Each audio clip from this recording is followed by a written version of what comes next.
கட்டிலே சத்தம் கேட்கும் முன்னு ஒரு பட்டு பாய கீழே விரிச்ச காலமெட்டியில வந்த சத்தத்துல எங்க அப்பா கண்ணு முழிச்சா அண்ணக்கிளி அள்ளி கொடி துள்ளி குதிச்சா கொஞ்சம் அந்த பக்கம் இந்த பக்கம் மூடி மறைச்சா ஏத்தி வச்ச நெய் விளக்க ஊதி அணைச்சே அவன் வெக்கப்பட்டு எட்டி நிக்க மாறி அணைச்சே அட சேவ கோழி கூடி கூட கும்மாளந்தான் யாரா தூக்கம் போச்சு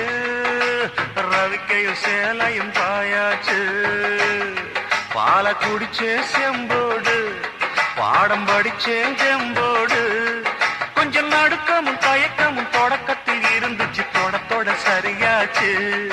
யாரா தூக்கம் போச்சு ரவிக்கையும் சேலையும் பாயாச்சு